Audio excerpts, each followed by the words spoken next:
教会的家人，大家好，我来调一下我的背景。好，那很开心，刚刚对我们这个接下来会有19个月，然后我们会有这样子一个教程。那我先讲一下为什么会有这样子一个教程，就是我自己本身呢，我就对孩子这件事情，我其实是蛮有负担的，因为不是因为我特别喜欢小孩，认识我都知道，我原本是没有打算要生小孩，因为我就觉得我最主要我没有想要生小孩，是因为我觉得我从小到大，其实我的父母亲给我很丰盛的生活。所谓很丰盛的生活，就是我们可以不用为了柴米油盐酱醋茶这种事情去烦恼，但是他们并没有教我一些很关键的一些品格，例如说他们没有提醒我感恩到底有多么的重要，以至于我都觉得常常要抱怨，常常看的都是我没有的，那我就很不快乐。那当我就是慢慢长大之后，我就开始觉得就算有钱也不要有小孩，因为呢不要害了那个小孩。因为在我的童年，其实我是很想要结束我自己的生命，因为好像我是没有资格抱怨的。我只要一抱怨，我最常听到有人会告诉我说人在福中不知福。可是这个其实这个我觉得还是必须是从小在我们还不懂事的我们需要做这样子的事情，所以我都会觉得我听不懂你在跟我讲什么。然后到当然我后来就比较明白就是感恩其实是本来就是需要的，然后这是源自于圣经。所以当我成为基督徒之后，我就开始一个一个的是恢复我自己的内在的一个健康，然后到我开始愿意结婚，愿意生小孩，然后也在教养孩子的过程当中，我觉得好像就有了一些经验。所以呢我们一连呢我们会开19堂课。那我等一下来讲一下说这个教程是什么。这个教程其实它是就如这个书名上面有讲到，就是如何教养孩子的品德。他这里讲到对，就是如何教养孩子的品德。我把它打开一下。好，那我们在开始的时候呢，我先为大家做开始的祝福祷告。亲爱的主耶稣，亲爱的圣灵，亲爱的阿爸天父，孩子感谢赞美你。主啊，我赞美你，主我赞美你，主谢谢你，谢谢你把我们摆在真善美职场教会。主一个就是你亲自拣选的合场。主我们知道有好多的美林凯的家人，我们是透过美林凯这个产业我们来认识你，我们认识的这个爱的源头，因为神就是爱。让我们就是在美林凯我们有得获彩的能力。主我知道你要使用我们来成为就是美林凯，成为就是耶稣的见证，你要荣耀我们，好叫我们可以来荣耀你。主谢谢你，主就求你透过孩子这19个月我们在这19个这个教程当中呢，主真的是你亲自圣灵设立你的宝座与我们同在，你叫我们每一个人我们都可以透过这个教程，我们去医治修复过去的我们自己，然后并且我们还可以就是来祝福你留给我们的产业，就是我们的孩子，甚至是美林凯的宝宝，帮助我们无论在家庭在事业，我们都是居首不居尾，我们都是一群能够把真的是天国的文化带到地上的这一群富有影响力的人。谢谢你，谢谢你，主，就求你更多与我们同在。感谢神，祷告奉耶稣基督的名，阿们。好，然后呢，这个呢，其实它的这个教程名字就叫做如何教养孩子的品德。那作者是谁呢？作者呢就是艾盖瑞，然后跟艾安玛丽，然后他们是一对夫妇，然后他们的背景就是这个教程也都38年了。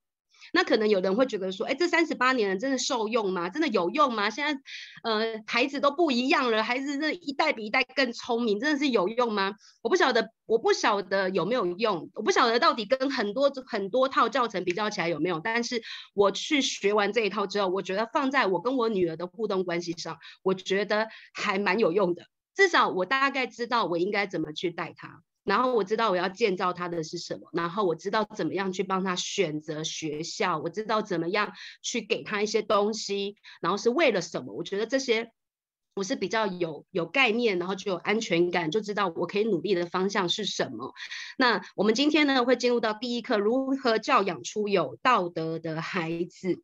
好，然后这一套呢，其实我也要说如果现在你是单身，我真的要很恭喜你，而且我也非常的羡慕你。因为在我10几年前我刚受洗的时候，其实教会一直在推这一系列的课程，在很多的教会都持续的在开这一系列的课程。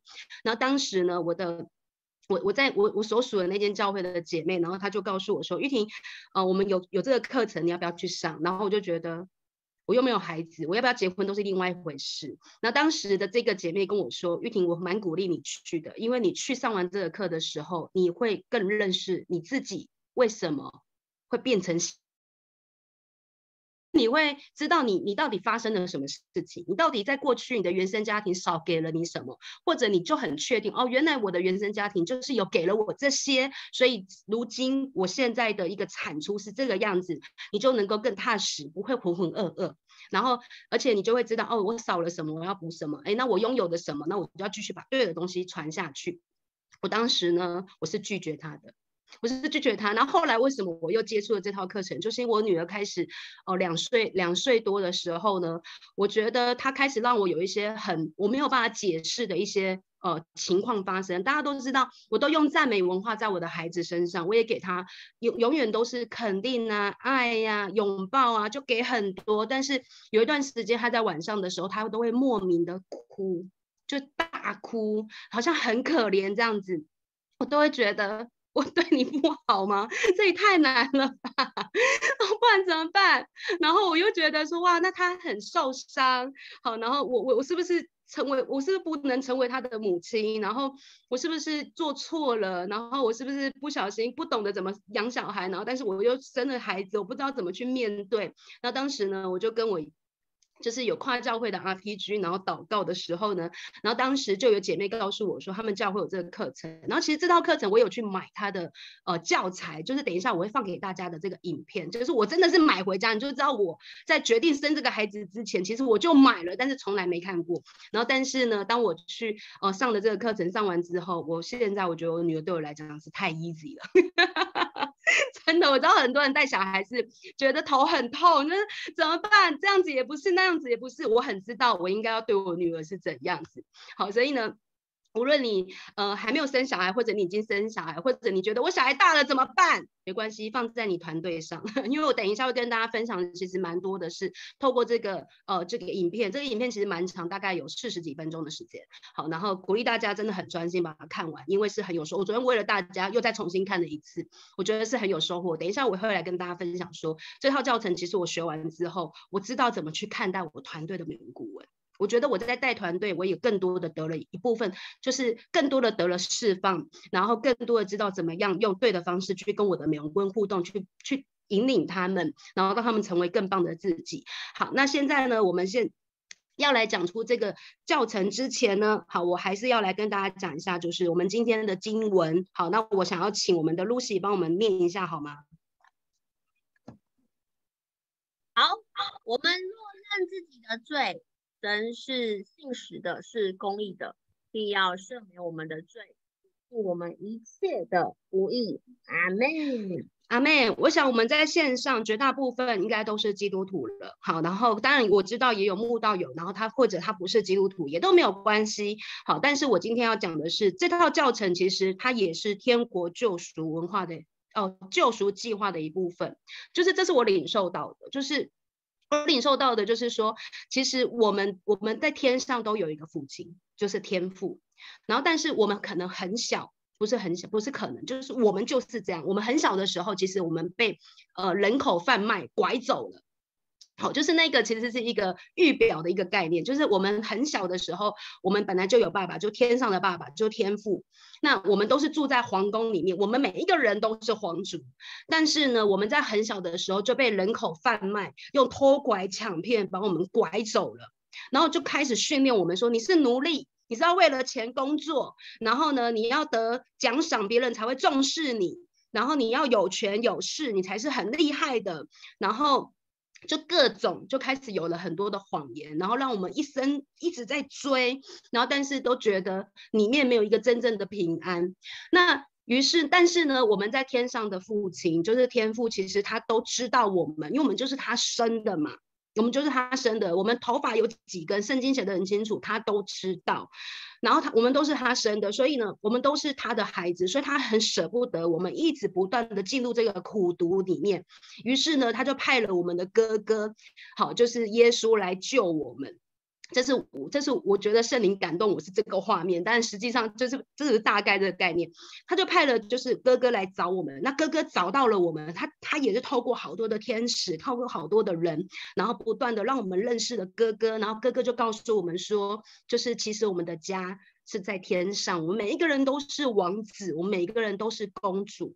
好，然后他要带我们回家。这个时候人口贩子就走出来了，他就说你是我用钱买来的，你永远都要当我的奴隶，除非有人跟你换。好，那我们的哥哥耶稣就说，我跟我弟弟妹妹换，我愿意跟我弟弟妹妹换，就是刚刚 Lucy 说的，就是这个饼剥开的时候，其实代表的是一个破碎。耶稣他是一个他完全没有罪，然后但是他愿意来跟我们交换，然后让我们回家。那我们回家了要干嘛？好，就在上个礼拜。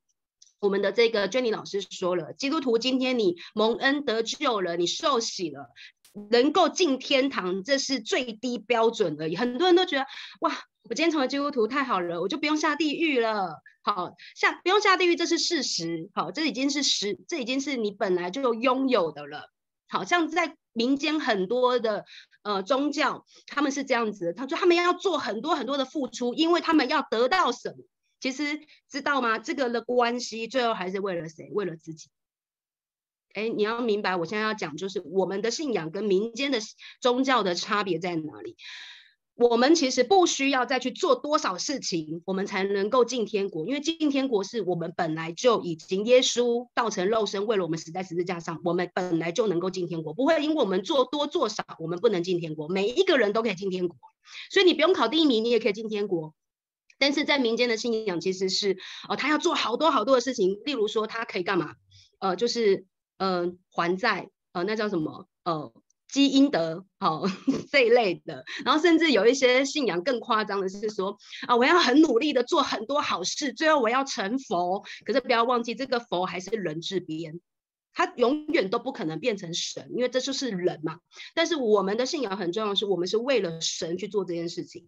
可是外面很多其实就是为了自己，我觉得这是一个很好的分辨。所以当我们回到了就是我们成为了神的这个儿女的这个位分的时候，又地震了。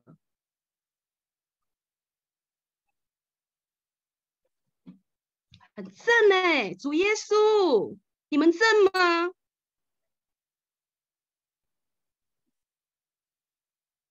我是不是揭开太多的谎言，所以就正吗？就正。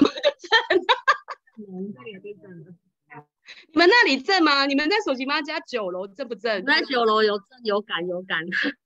我在台中台中其实昨天是4级是很有感觉的。哇！现在越晃越大力了，家人们，大家保命一下。不要怕，我们继续揭开谎言，因为我们一定会进天国。我们赞美你。OK， 好，那拉回来，我要讲的就是说，不要忘记，那我们能够进天国，这已经是认真。如果你今天受洗了，如果又有仇敌谎言跟你说你又偷了什么，你又心里面嫉妒谁，你又暗算谁，然后你又什么什么，你不能进天国，你要跟他说你走开，我可以进天国，因为耶稣已经为我舍己了。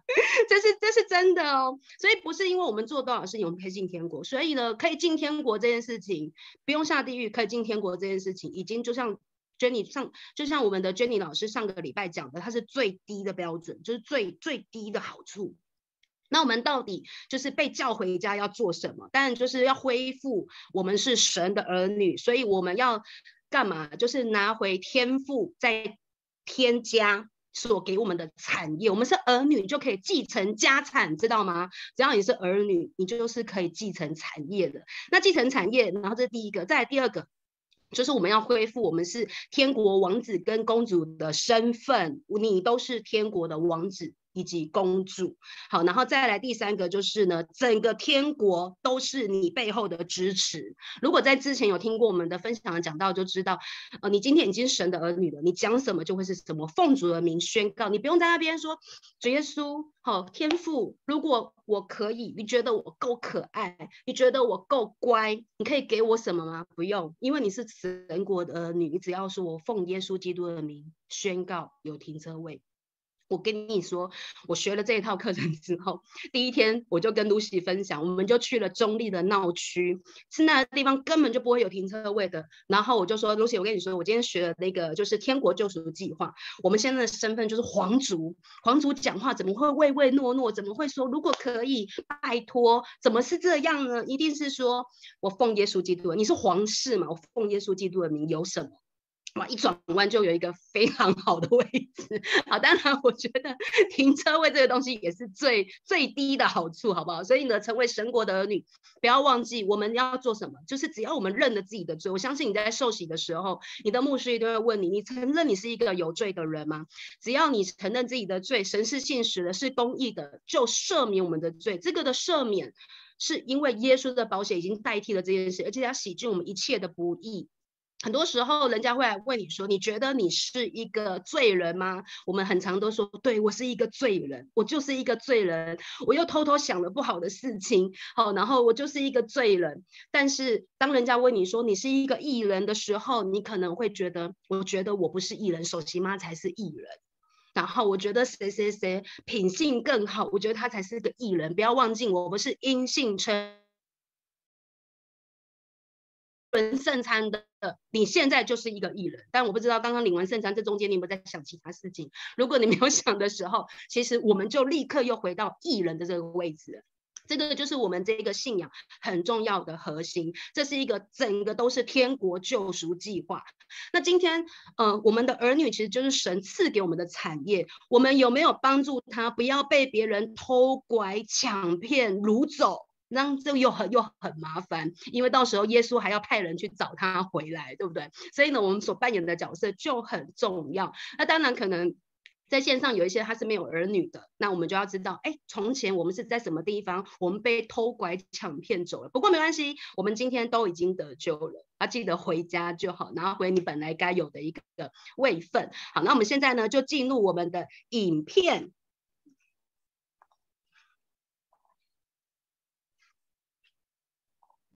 Man, that was a great sermon, wasn't it? Can't wait for youth group on Wednesday. I know, it's going to be so much fun. The teacher is 为什么是这种 really, really good. 这 Yeah, that.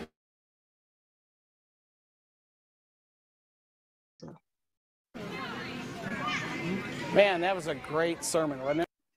Because I really believe if you understand these two extremes, you'll better rightly understand the centerpiece of biblical parenting. Let's talk about the authoritarian parenting. And Man, that was a great sermon, wasn't it? Can't wait for youth group on Wednesday. I know, it's going to be so much fun. The teacher is supposed to be really, really good. Yeah, that new band sounds so cool. Oh, yeah. Stevie!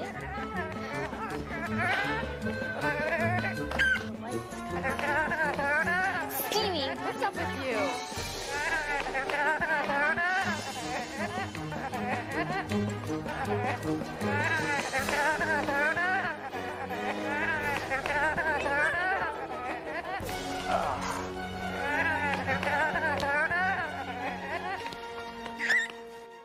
Brian, come run with me. All right. No, Ryan, we're not going to run on the patio. Yes, Dad.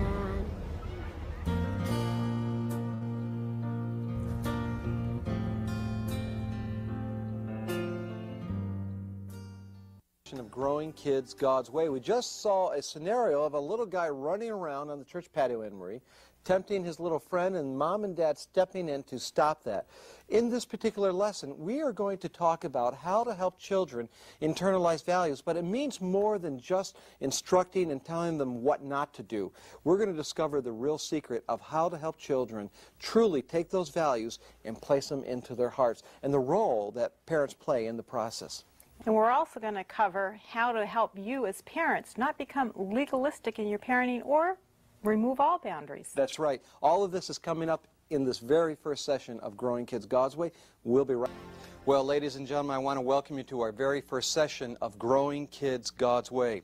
I want you to know that as often as I teach this particular session and this lesson and communicate these principles, I do so with a great sense of urgency. And I also trust that you came to this class with a great sense of urgency, with an open, teachable spirit. Especially when you consider the significance of child training, when you think about the awesome responsibility that we have. We believe that one of the greatest areas of concern that you should have for your children is a concern over your children's moral health. Too many young parents today are overly concerned about the psychological health of their children, but they're not sufficiently concerned about the moral health of their child. Yet we understand that the right standard of moral training and the right method of moral training should be a preoccupation with you, because moral training, right biblical moral training, is the medicine preventing your child's emotional deficiencies. And that statement leads me to the purpose of Growing Kids God's Way and really why we are here. Growing Kids God's Way is all about helping parents in their duty of raising morally responsible and biblically responsive children.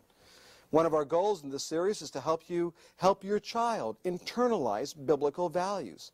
That means parents must not only give consideration, listen, to what is imparted, but you need to also give consideration to how you impart moral truth to your children.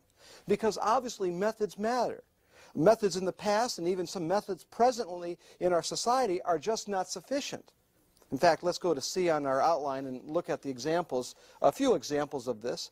We can talk about the authoritarian and permissive parenting, these two extremes. I'd like to spend a few moments just to discuss this, because I really believe if you understand these two extremes, you'll better rightly understand the centerpiece of biblical parenting.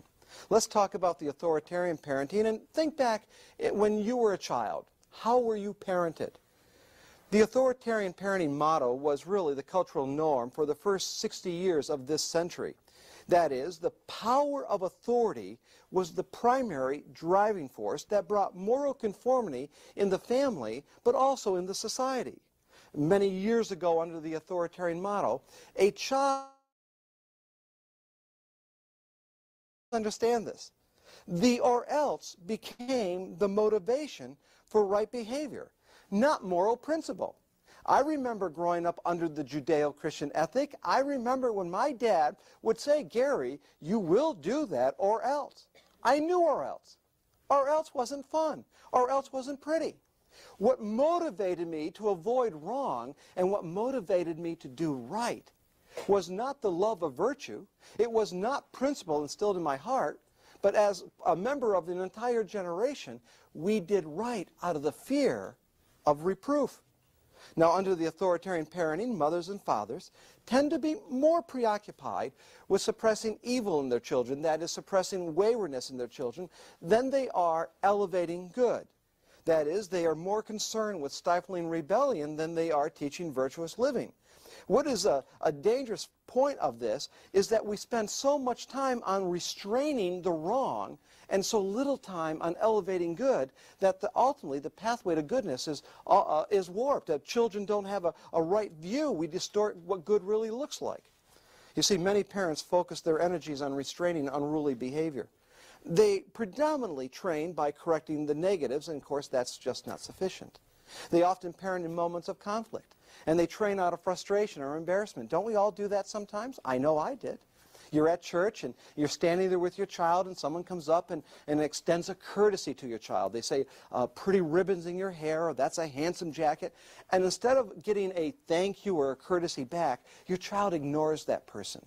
And so you, rightly so, you begin to deal with the child and correct the child. You begin to teach the child a moral lesson about how they are supposed to respond under these moments of courtesies. Think about it, moms. How many times this week in your parenting, when you were correcting the child, did you train your child in some type of morality? Rightfully so. Now compare that. How many times this week, in moments of non-conflict, did you teach your children what virtue looks like, apart from having to correct them? You see, it's natural for us to try to suppress the waywardness in our children. And it's in that moment that we tend to do all of our training. But if all of our training is done then, and it's not done in moments of non-conflict when we could be elevating good, again, what we're ultimately going to do is we're going to distort what good really looks like. Now, opposite and more socially destructive is the permissive parenting philosophies. Since the late 19th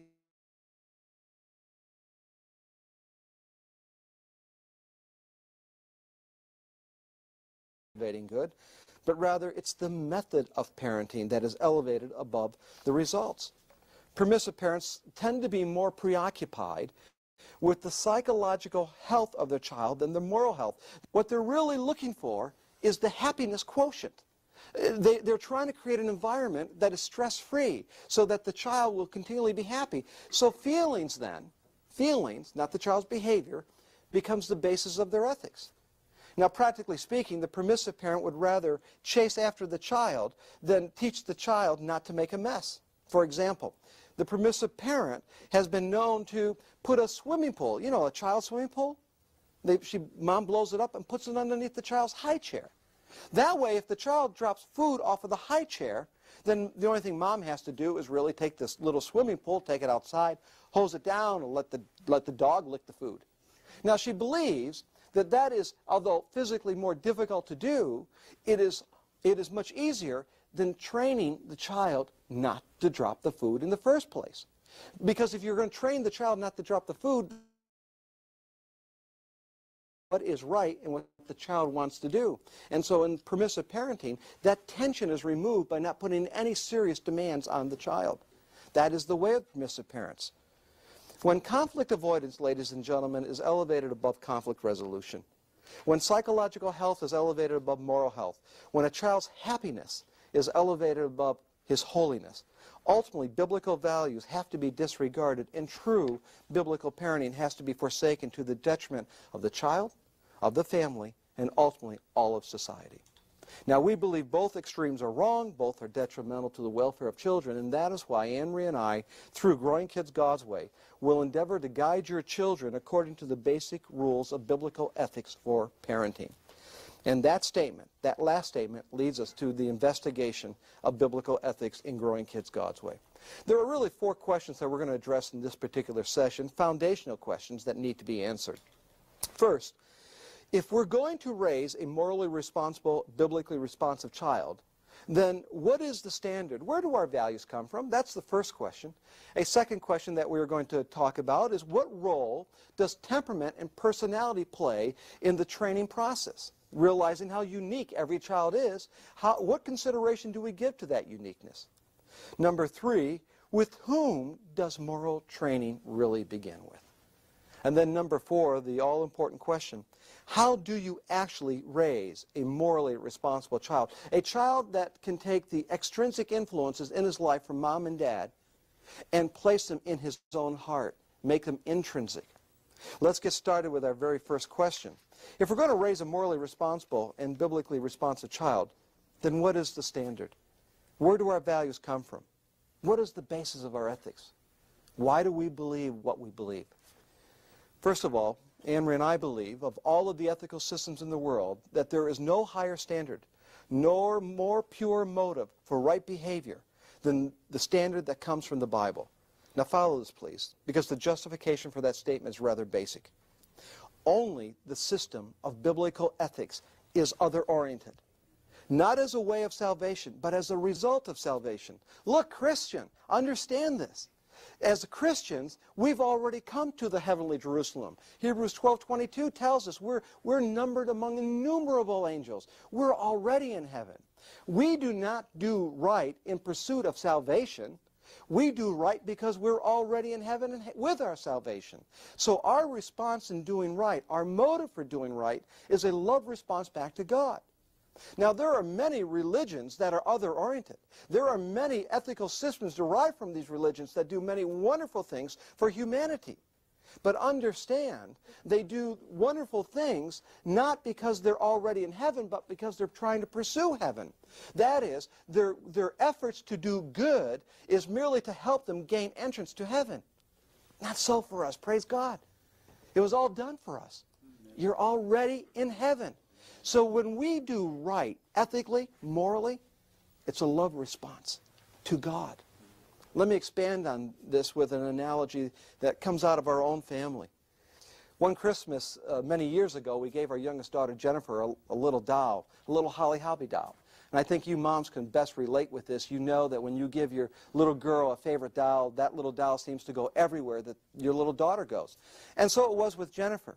And Jennifer loved this little Holly Hobbie doll. It was so special to her. And sometimes she gave me, gentlemen, as Dad, the special privilege when she was playing with that little doll. She would say, Daddy, she would look up, would you hold Holly Hobbie? I'm going to make her bed now.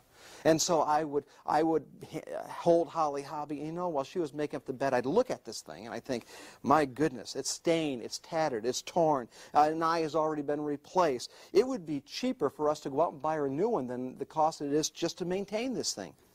But I held Holly Hobbie, not based upon the value that I placed on it. I held Holly Hobbie based upon the value its owner placed on it. Now you see, to Jennifer, that Holly Hobbie doll was absolutely precious. In fact, the more beat up it got, the more tattered and torn, the more it received her love. In the true sense, you are like that Holly Hobbie doll in humanity. You have an owner. To your owner, Jesus Christ, you are absolutely precious. You are so precious that he left the splendor of heaven to come to earth to die for you. He made you in his image. You are redeemable. You are savable. He poured his love out for you. Now, my behavior towards you is not based upon how valuable you are to me. Now, get this, Christian, because this is the core of the biblical ethic. My behavior towards you is based upon how precious you are to God. That's it. Because you are the target of his love. You are the target of his preciousness. Therefore, I am to order my behavior in that direction. So we could ask, what is the ethical, moral mandate of Scripture? It's this. It's looking and responding to the preciousness of those outside of self. Not at the expense of self, but in harmony with self. It's living out a manner of life that is reflective of Christ in us, according to Philippians 2:3-5. Jesus set the ethical standard by being other-oriented, and we are to follow that example by ordering our behavior in view of the preciousness of others. And that involves giving consideration to those who come behind us. Do you ever think about that? Do you ever think about there's someone coming behind you, always, every day? There are people in front of you. There are people on your sides. That what biblical ethics involves itself with is a rational preoccupation with the people who are all around us. That's what biblical ethics is all about.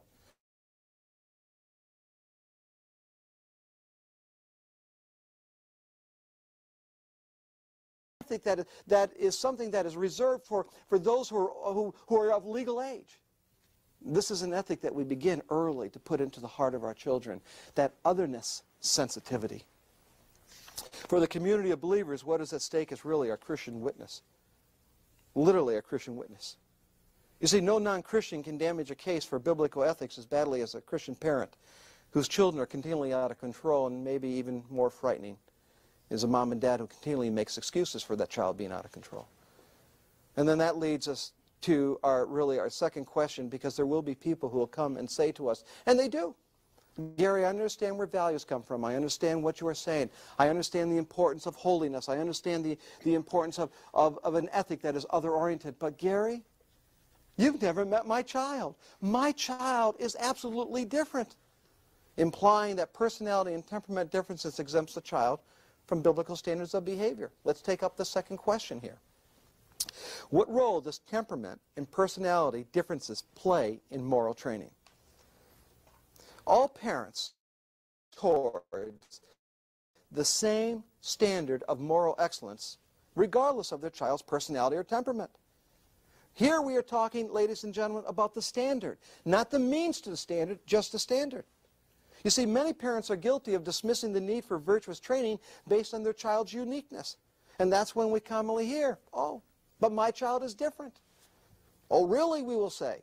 The old "but my child is different" is not a legitimate exception clause in the ethical scheme of the Bible.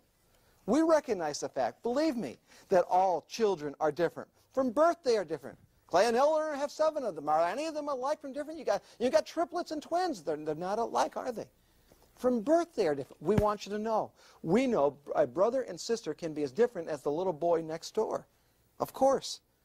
Each child possesses a unique combination of temperament and personality that distinguishes him or her from all other children.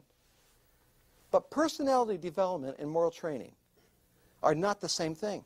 You see, personality, we could define it this way. Personality is the house. Temperament is the foundation. That's what God gives us. Your child is born with a unique temperament. That's the foundation. Personality is the house. That temperament enters a family.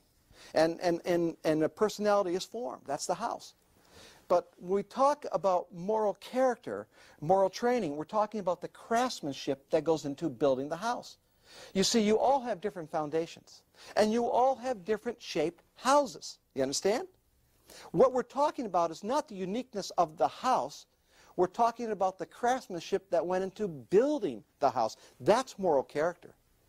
You see, regardless of the personality distinctions found in your families, the persistence of moral training should not vary from child to child because God's moral requirements do not vary from child to child.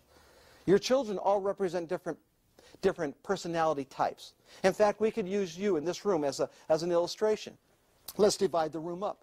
Let's say over here we have personality types A, and we'll put you guys, we'll make you guys the B's, and you be the C's, and then we have the D's, and over here we have the type E's, all right? So we have these 5 different personality types. Now, based upon your unique personality type, let me ask you these questions.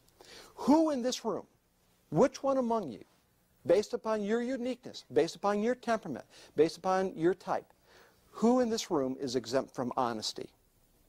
Any of you? Who in this room is exempt from kindness? Because you're unique. Who in this room is exempt from honor, integrity, endurance, obedience, and all of the other virtues? Obviously none of us. Why?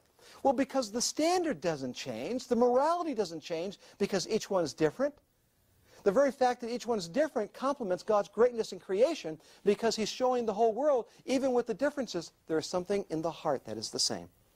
That is His values. And that's what binds us together. It will always bind us together.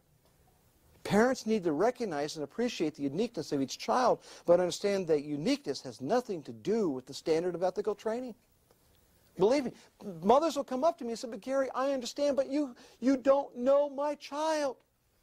I have this little guy right here, and he is a fireball. He's always on the go. I can barely keep up with him. And then I have my daughter, Sarah, and she's, Sarah, Mom's going to take a shower. Mom, if you're going to take a shower, may I press some clothes for you? And you say, she says, do you see the difference? Do you see the difference? And I will say back to the mom, of course I see the difference. Do you see the difference? Do you realize that you're probably not going to have a problem with this little guy saying hello to Mr. Ezra on Sunday morning? Now, you may have a problem in that he's going to tell me everything about your family that I shouldn't know, but you're not going to have a problem. This child over here who you think is so good, now, this one's going to be able to get away with a lot of different sins. Now, you probably will have difficulty in bringing her to the moral standard in something as basic as a simple courtesy. You see, we do understand all children are different. But what we're supposed to do is we're supposed to bring the child to the standard. We're not supposed to plastic coat our children, like, here's the standard, and, oh, Sarah's pretty good, bring her here, and then this one, oh, he's real bad, bring the standard, and, well, this one's child to the standard. We love him to the standard, we correct him to the standard, we encourage him to the standard, and we live the standard. We bring the child to the standard. We do not bring the standard to the child. The means and how we do that, we will discuss that later in Growing Kids God's Way. Right now, understand that there is a standard. Let's go on to that third question. With whom does moral training begin? Well, really, the place we start is with the words of Moses in Deuteronomy 6:4-6. Here, Moses is now preparing the people to go into the land. He's giving them this final charge. He is, interestingly enough, he is not telling the leadership of Israel what to do. Listen to this. It's very important that you understand this history. He is telling the parents what to do. That has always been the way of God. Do you realize He advances His kingdoms through parents and families, not through nations? It is not the nation of Israel, but the families that made up the nation of Israel that God did his work. It is not the church at large, but the families in the church that God does his work. Same thing is true here. This is what Moses told Israel. Hear, O Israel, the Lord your God with all your heart, with all your soul, and with all your might. And then he went on and he said this, and these words, which I'm commanding you this day, shall be in your heart. Now, ladies and gentlemen, everyone is familiar with Deuteronomy 6:6 or 6:7. But not so many are familiar with Deuteronomy 6:6. It's an amazing thing. We're all familiar with and diligently teach our children. But back up one verse. Do you hear what he's saying? He's saying, moms and dads, if the precepts of moral truth are not first taking resident in your heart, then you're not going to train them and put them into the heart of your children. This is the whole thing. If the principles of moral conduct are not in your heart, how are you going to get them to your children? You say, well, we got a great Sunday school program. But that's not God's plan. Well, you know what? My kids go to a Christian school. That wasn't God's plan. God bless us, but that's not God's plan. We have some really great homeschool curriculum. That's not God's plan. You see, what God is saying is, moms and dads, all moral training in the heart of your child, in the life of your child, begins with you. You. If the principles of moral conduct are not first resident in your heart, then how will you ever train your children? It's interesting when Moses does go on to Deuteronomy 6:7, he talks about training and training children diligently. He talks about training them in periods of non-conflict. Have you ever noticed that? He says, and when you're sitting and when you're walking and in the nighttime and in the daytime, teach your children. These are all periods of non-conflict. Obviously, God impressed upon Moses to impress upon the children of Israel that some of the greatest periods of moral training is not when you are correcting them. That needs to be done. But really, the greatest period of moral training takes place in periods of non-conflict in everyday life. Finally, we get over to question 4. How do you raise a morally responsible child? Oh, we have seen so often parents who invest their whole life into their children. Let's see, they start out and make sure we got the infant dedicated, and then they're in science school and they're in church and they go to all the camps and they become Christianized, you know, and they spend 6 months at the university, their first 6 months, and they turn their backs on everything they've learned. That happened. How could that happen? I raised them in the church. What we believe often explains the situation is that parents are raising children that are simply moral on the outside, but not necessarily moral on the inside.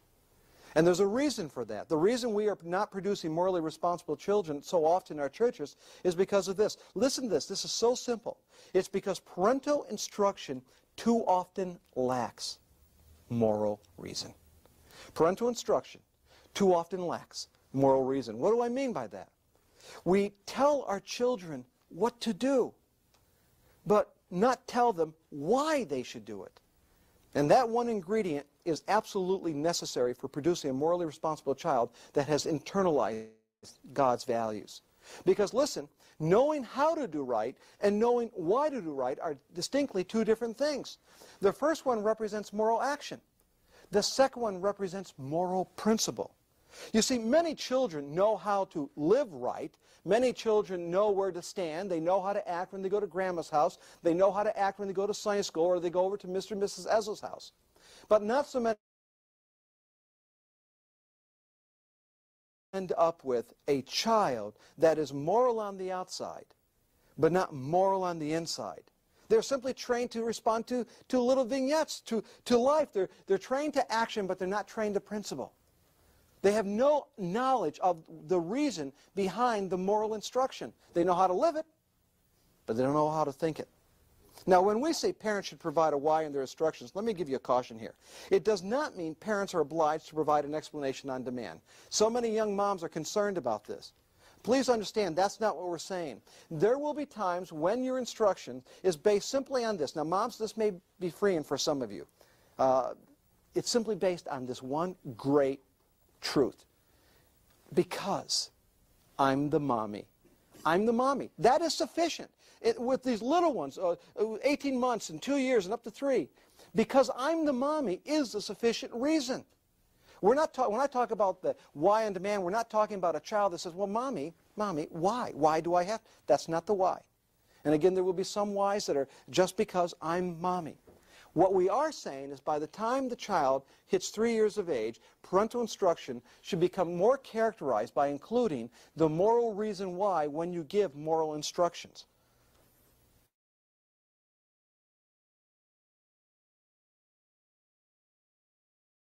With an educational experiment that measures the relationship between moral excellence and academic achievement in a school environment. And we're working with this little group of parents in what is called the community school. Now, in order to get into the community school, besides being like-minded, our children have to go through, number one, a moral readiness evaluation and an academic readiness evaluation. Now, the reason we put them through a moral readiness evaluation is because we really do believe that if a child is not morally ready to sit with his peers, then he probably is not going to be academically ready. And so we set up moral interviews, and I've had in the past the opportunity to sit on some of these interviews and conduct these interviews. And what we do is in fact, we interview children, 5-year-olds, 6-year-olds, 7-year-olds, and we set up a number of moral scenarios. And then we ask the child to explain them. For example, I would say to a 5 or 6-year-old who may be coming into kindergarten, I would say, now, Susie, if you were over to Mr. and Mrs. Ezzo's house for dinner with your family, and Mrs. Ezzo has just cleaned off the dinner table, and now she brings back a delicious dessert, and is put in front of everyone. Tell me, Susie, when would you eat your dessert? And the children that were trained in right moral action will give us the answer. That child to sit down before we started. And I would say, Susie, that is very good, very good. But then I would ask the most significant question. Now, Susie, you tell me, why would you wait? The why. And children who are trained in moral principle, not just action, would then be able to tell us, well, for us to eat our dessert before Mrs. Ezzo sat down, that would be dishonoring the one who served us. We would not be esteeming her higher. You see, here are children who not only know how to do the right thing, they know how to think morally. They have that moral self-control, and that's what we're talking about. That's what we want for your children. Okay. Let me expand this a little bit further by going back to the scenario that we saw at the top of our presentation. We saw a little guy running around. We'll call him Stevie. I think we've all seen these scenarios on our own church patios. Little Stevie's running around the patio after church service, and he's calling his little friend Ryan. He's saying, Ryan, come run with me. But Ryan's mom and dad, standing right there, realized that that would not be a good idea, so they just stopped Ryan. And they said, no, Ryan. Now that's where the scenario stopped, with just no, Ryan, you're not going to run.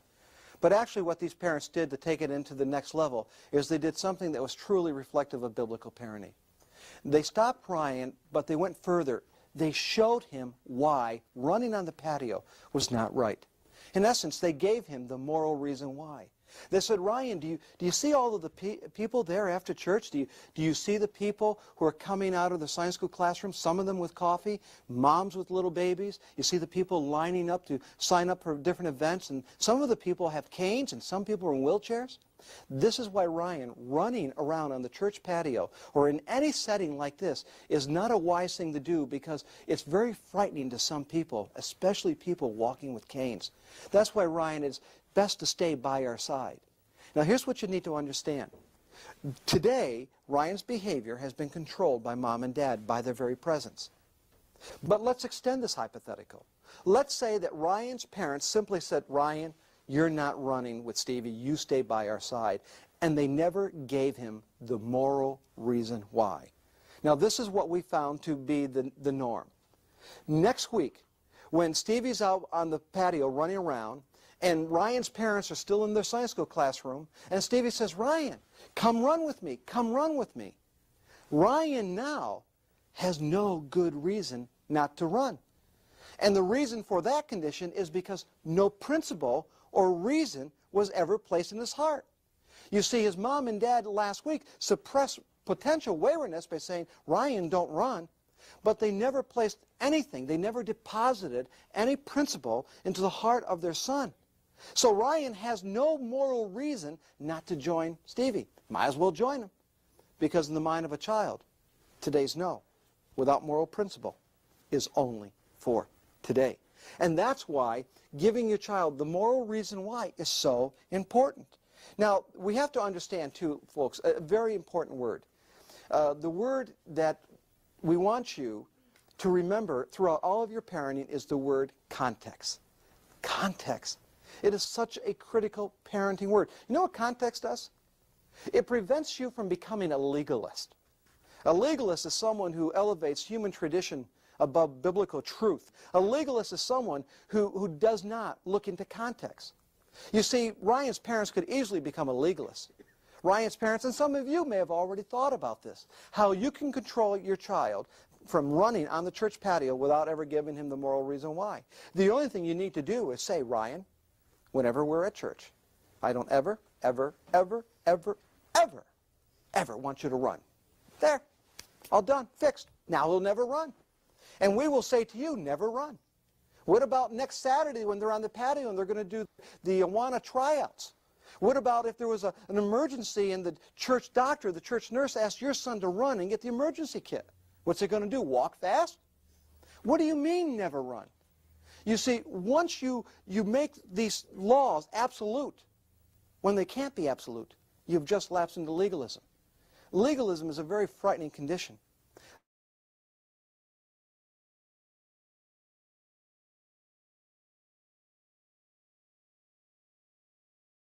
His dad said to him in the evening, Ryan, I want you to stay in your bed. I don't want you getting out. I don't want you turning on that light switch. Father was expecting complete obedience from that. Now, in the middle of the night, Ryan's little brother fell out of bed. And Ryan got out of bed, turned on the light switch, and he began to comfort him and put the little brother back into his bed.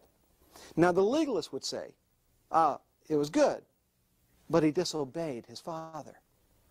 We would say, no, he did not disobey his father, because it was never his father's original intent to keep Ryan in bed under all circumstances. And yet our greatest fear, folks, and I'm going to begin to close with this, our greatest fear is that some of you right now may have children who would have laid frozen stiff in that bed and would not have gotten out to do that which is morally right.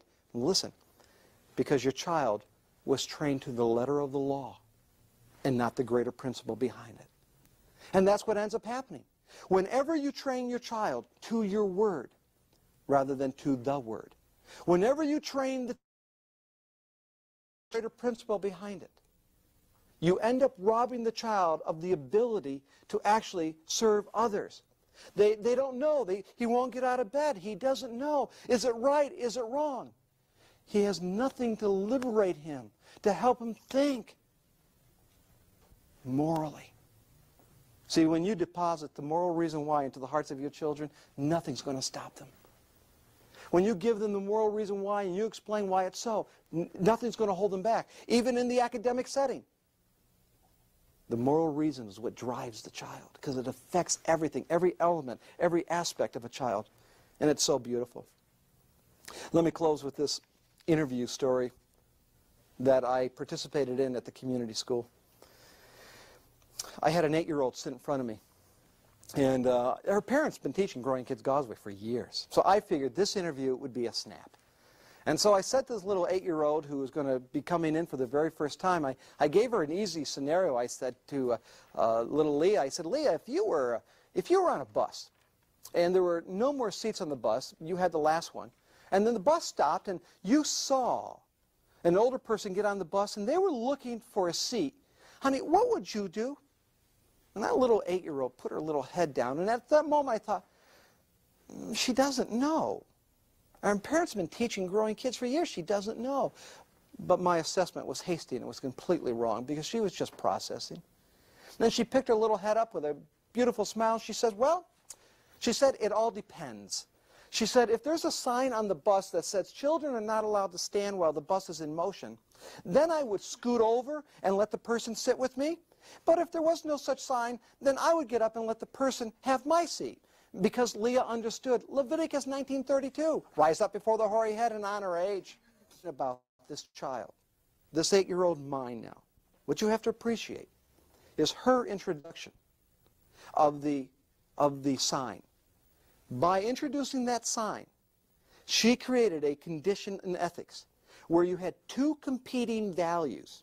There was the value of the importance of respecting and obeying the authority over you, represented by the sign, and you had another value, honoring age.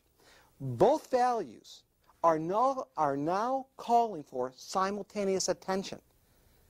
Here's an 8-year-old child that was able to satisfy both values without compromising either one.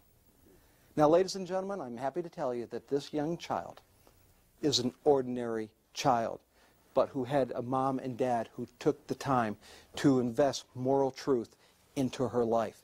And that's what we're asking for you, to understand the profundity of what happens in the life of a child when you deposit into their hearts, through instruction, the greatness of God's moral law. You are going to change the world with your child. Understand this. It is not enough for you to teach your child how to act, mom and dad. Do you know why right is right and wrong is wrong? Do you have the moral reason why in your moral warehouse? As we go throughout Growing Kids God's Way, we trust we're going to be able to help deposit some of those great moral truths that will help you be great moral parents. Right now, let's go to wrap up and get some input from Anne-Marie on this all-important first lesson. Well, Anne-Marie, here we are in our very first wrap-up, in our very first session, How to Raise a Moral Child. In one sense, I wish I had maybe 2 or 3 weeks to develop that entire theme, because there really is so much there. There is, and I'm sure as a class, there's been a lot of information disseminated out to all of you this evening, and so you're probably just trying to process it. And it's really like, this is the first step in your journey. We're going to be spending literally months together going through the process of parenting. And some of you, I'm sure, are sitting there thinking, oh great, I'm supposed to communicate the moral reason why to my children, and I don't have a clue what the moral reason why is. I tell my children, it's like, okay, yeah, my parents told me you don't do this, and there was a lot of training in the suppressing the evil, but I don't know why. And so part of what I'd like to share with you, and it's something that we had to learn in the process of our parenting, is going to the Word of God. And when you do that, read it now with the intent of finding out what is the moral reason why, because He usually gives it to us. And I'm going to just give you an illustration. Verse 14. It's a verse, if you haven't used it yet with your children, you undoubtedly will somewhere in your parenting process. It says, do all things without complaining and disputing. And most moms, somewhere along the line, say, will you two stop arguing? Will you just do what I ask you without arguing with me? So it takes some sort of a form. Well, that's the standard that God gives us.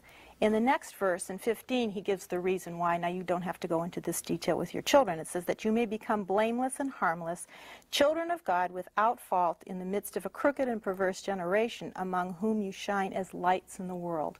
Well, you can summarize that all, especially with your little children, that, you know what, when you do all things without grumbling, complaining, you are a light to the world. And they can understand the concept of light, and then you can build as they get older. I also realize that there are those of you that are joining us in this class that you're thinking, I've never even considered that the Word of God has standards for me to live my life by. I might not even have a Bible.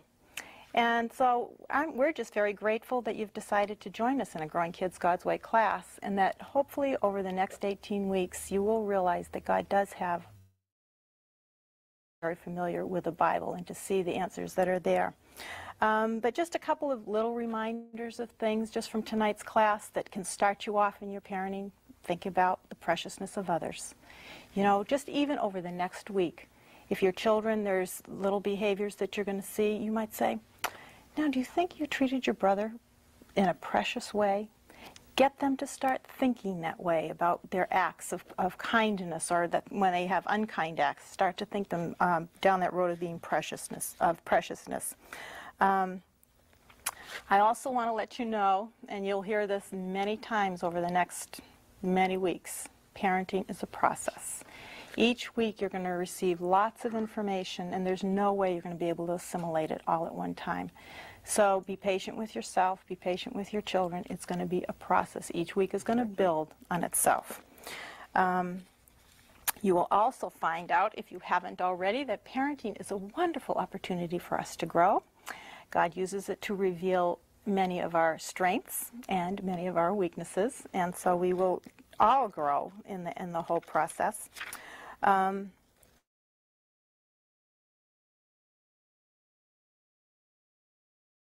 When you're giving an instruction, okay, what is the moral reason? And sometimes there are practical reasons as well that we want to give our children. And you probably would wish, well, just tell us what we need to do. You know, give us a list. But we would be very poor disciplers if we did that, because part of the discipling process is to get you to think. And that's another goal that we hope to accomplish over the next many weeks and months that we have together to think.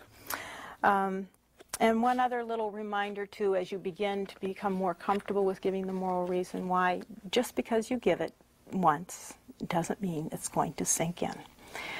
Some of these moral reasons you will give over and over and over again, and you'll think of different ways of giving it to your children. And for those of you that are starting out with older children and you start to give those moral reasons why, the time will come when you'll say, okay, now you tell me why. It seems like most of our grandchildren, of which we have 6 and 5 that speak, because the youngest one's not old enough to speak yet. Thank you for that clarity. They all go through that period of why. And some of it, you know, is just curiosity, and some of it might be challenging, but some of it is just, and there's nothing wrong with going back to them, you tell me why. And then they can tell you why.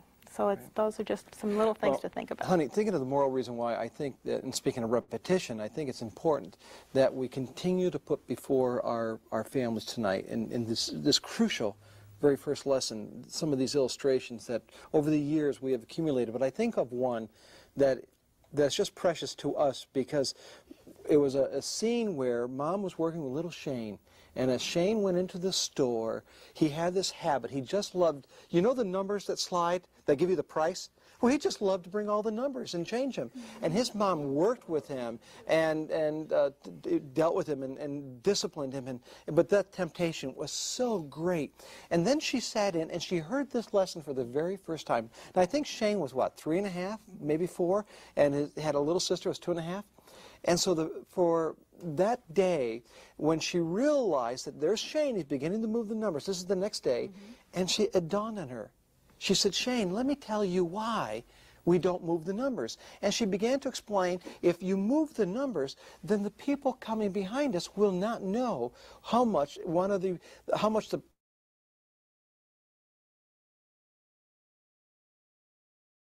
we don't move the numbers.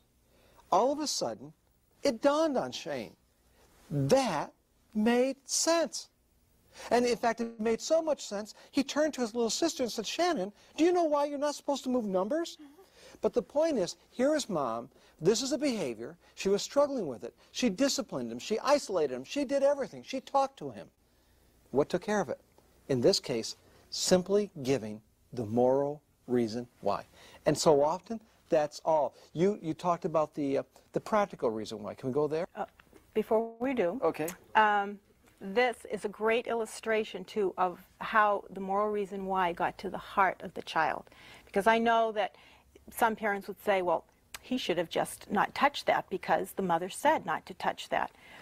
But we're trying to reach our child's heart. And it's the moral reason why, that principle, that's going to get to the heart. And so, like Gary said, it made sense. It appealed to his heart, and the whole concept is now going to take root. She could continue telling him, and obviously she had, week after week, don't do it, don't do it, don't do it. That took some root into his heart. There was no real motivation not to. Well, let me just piggyback off of that. Okay. If you do not give your child the moral reason why, when it's appropriate, not all of your instructions is moral. When you say to your little one, honey, you need to go brush your teeth and get ready for bed, there's nothing moral about that. That's health and safety. So when we're dealing with moral reasons why, if you don't give it, then what you're doing is simply trying to control the child. You're controlled by discipline or by threat, whatever it is. When you give the moral reason why, that is when the child begins to grow. I was going to go to the practical illustration. Nathan saw his dad do something with the fruit trees, and Nathan started going over, and his father caught hold of this and said, Nathan, don't go by the fruit trees. He said, I just sprayed poison around them. Now what happened is by giving that little bit of information, just by saying, this is what Dad has done, this is why I don't want you to go there, now the temptation to go explore is lessened simply because Nathan now understands, oh, okay. See, if Dad simply said, Nathan, don't go over by the trees, well, there's that lingering, well, what's over there? Why? And so what we end up doing is we almost end up encouraging our children to wrong because we fail to provide, in this case, the practical reason why. What else do you have, honey? Anything more on this? Well, I really think those are enough points in one sense to start off with. Okay. And part of your homework is going to be not only to read through the lesson, but take opportunities this week to start presenting the moral reason why for behavior. We do have one more thing that we do want to share. You touched on it a little bit earlier, but what about for the mom and dad whose parents raised them with don't do this, don't touch that, be good, but never gave the moral reason why? The question so commonly comes to us, well, what about us? How are we going to learn? And what we're going to say to you is, you spend the next 16 to 17 weeks with us. We will teach you the moral reason why, because you need to know it in order to give it to your children. Thanks for joining us in this very first session. As you said, honey, we have homework. You need to go to your 3-ring binder and put into the binder, actually, go to your folders, put into your binder your lesson, this very first lesson. Don't forget to do your homework. Men, don't let your wife do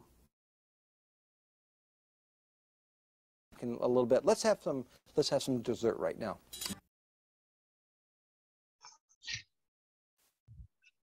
好哦，等一下。好哦，哎，刚刚好像那个大家有收获吗？然后好像刚刚那个地震真的还蛮严重的，连我们的雅欣暖他最后一句话就说大地震，因为他就在花莲，然后我大概刚刚看了一下，哇，花莲有一间 7-Eleven 整个倒塌，然后他们整个桥断掉，哇，我就觉得等一下我们来一起为这件事情祷告。希望就是神的平安临到他们。好，大家有收获吗？有收获都可以在聊天室，可以有收获可以在聊天室帮我打个1，好不好？让我看到就是你们的收获。那我这边呢，最后呢，想要来让大家知道的是说，大家的收获是什么，都可以在聊天室继续写。那我自己上完这一课之后，我自己的收获就是，我觉得带给我蛮大一个收获是，可能在过去我比较多是知道说要约束恶，就是在一个小孩子他在做一件事情的时候，我觉得他在这个叫做我觉得过去我们很常讲到这个叫机会教育，就在这个机会然后要来教育他了，可是这个其实都是在他已经犯错之后，然后才来告诉他。的好，然后但是我在这个教程里面我学到的是，其实我们是要来提升善。那我怎么样来提升善，放在我跟我女儿的关系上面，我就开始准备了一个。我不晓得你们现在孩子如果大了还能不能有这个效果，我觉得应该也是可以的，因为我常常在想，如果我有一个板子，我就准备一个板子，然后呢我就买了很多的那种微笑的那种贴纸，然后我就告诉我女儿说，就是只要妈妈觉得你很棒，好，然后妈妈就会帮你贴一个贴纸，然后这个很重要，这个不是说你赶快把饭吃完我就帮你贴贴纸，就不是，那个叫做贿赂他因为这个把饭吃完这件事情本来就是他应该要做的。我什么时候会贴贴纸，就是我会观察，我每天就会观察我觉得他做很棒的一些事情，例如说我给他东西，然后他会主动跟我说妈妈谢谢你的时候，已经发生了，我就会跟他说 baby 我等一下会给你一张贴纸，他就问我说为什么，我就说因为你主动说谢谢，你知道给你不是应该的，就是每一个人给你东西你会主动说谢谢，而且我给他贴贴纸的时候都是表情的态度，然后这是一个嘛，然后我有时候会贴贴纸的情境就是在例如说他很喜欢看，他一上车的时候他就会跟我说他想要看 YouTube， 好，然后我有教过他，刚刚影片也有讲到就是次序，就是我有教他一些次序，就是而且是用圣经的一个原则然后来教他次序。当我学了这堂课之后，我就回去跟我女儿说，以后呢小爱就是听你的，然后你就是听妈妈的，妈妈就是听爸爸的，爸爸就是练他这个价值观。这一个次序，然后不断的训练到他已经可以讲一轮了。然后当他有时候会跟我说，就是我要听他就说他要听爸爸，我说不是，你要听谁的？他说听妈妈的。然后说他妈妈听谁？他说听爸爸的，然后小爱听你的。因为很多传统的一个观念都是说大的要让小的，可是其实圣经的原则是你要尊荣长子。他是长子嘛，他是最大的，所以其实下面所有的孩子其实是要来支持上面的这个孩子的这个次序。然后我就给他这个次序之后，然后拉回来我就讲到说，他一上车他说他要看 YouTube， 我跟他说不可以。然后这个我也有训练他，就是在没有情绪的时候，我就有给他一些情境式的一些模拟，我就有告诉他说 ，baby， 如果以后常常会有一些机会，就是你想做什么，可是爸爸妈妈觉得这件事情不可以做，那你想的跟爸爸妈妈想的不一样的时候，你知道你要说什么吗？他说不知道，我就说你要说那好吧，然后就这样子。反复的在他还没有情绪的时候，就把这些情境都先给他，然后到现在，只要我就发现这样子其实是蛮有用的。那当然也让他知道这个道德的原因，就是因为你就是要听爸爸妈妈，就是爸爸妈妈跟你说什么就是要听，在学校就是要听老师的，然后离开学校就是要听爸爸妈妈的。就是把这样子的一个价值观，就是在还没有情绪的时候，其实就不断的先植入他，然后到他现在，当他可能一上车他就说妈妈我今天可以看嘟嘟吗？然后我就说可是我们等一下要去哪里，可以先不要看吗？然后女儿就会说那好吧，然后我就会再给他贴纸，我就会说我觉得你很棒，我觉得你很棒是因为我知道其实你想看，但是你知道你要听妈妈的对吗？他说对，要听妈妈的。贴纸好，然后呢我也准备了一张就是我老公的，我就说如果你觉得爸爸很棒，你也给他很多贴纸嘛。然后他就准备了很多，他就常常爸爸我觉得你很棒，然后就这样子我就发现我们的家庭关系其实是就是越来好。这个就是我觉得这套教程呢它带给我里面的帮助，就是我都会觉得说成绩做的特别好的又愿意跟随你，就很骂走了。我要这么鸡婆讲，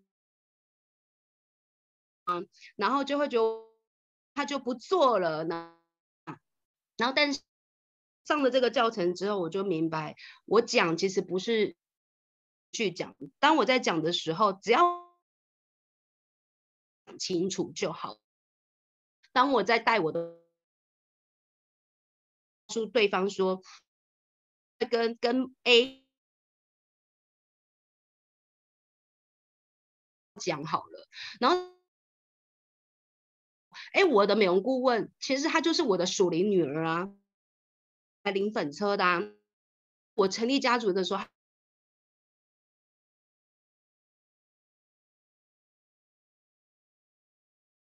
我在对他讲的时候，我一定，但是前提是我们要让他知道说我是爱你的。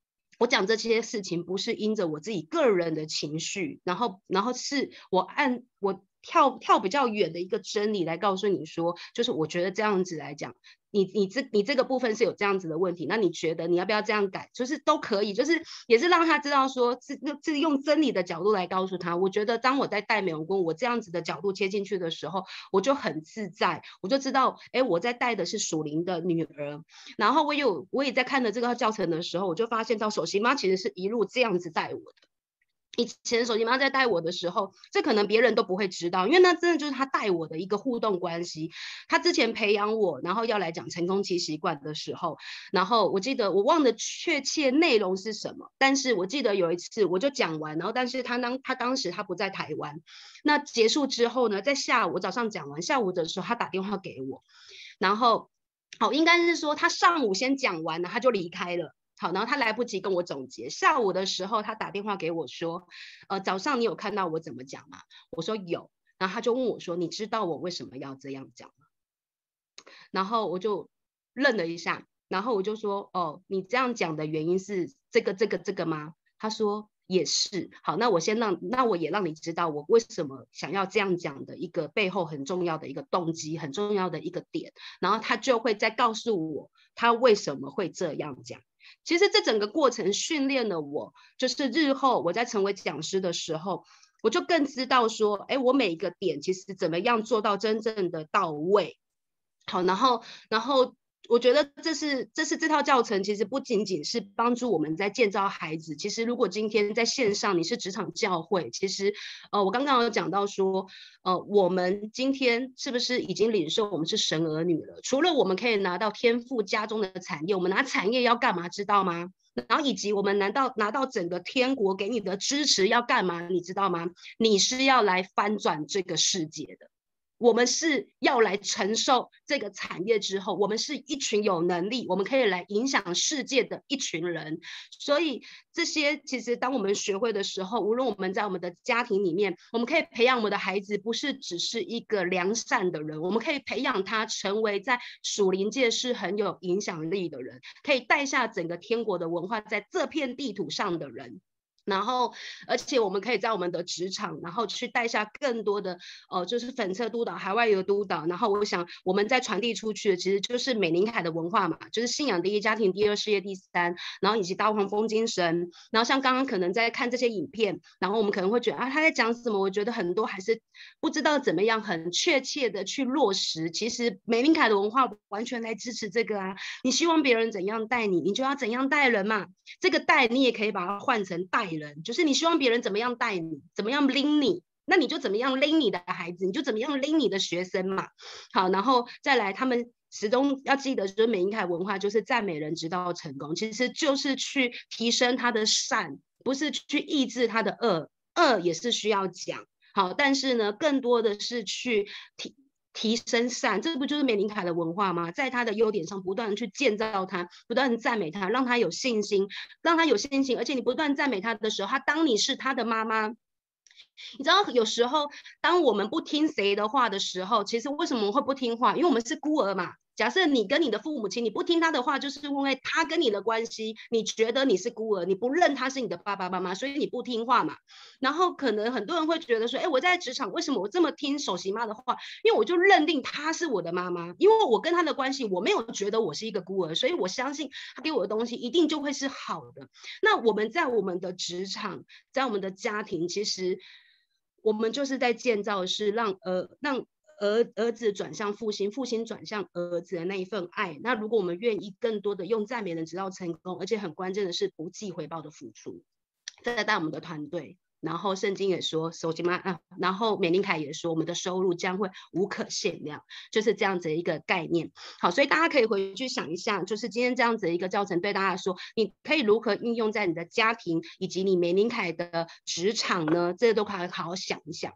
好，然后我们回家作业呢，就是要去思考你的家、你的团队原本的价值观是从何而来的，就是你的家跟你的团队的价值观是从你的团队或者你的家要得到什么才是认为是有价值的，然后这个价值有合乎永恒的圣经吗？还是只是符合这个世界的价值观呢？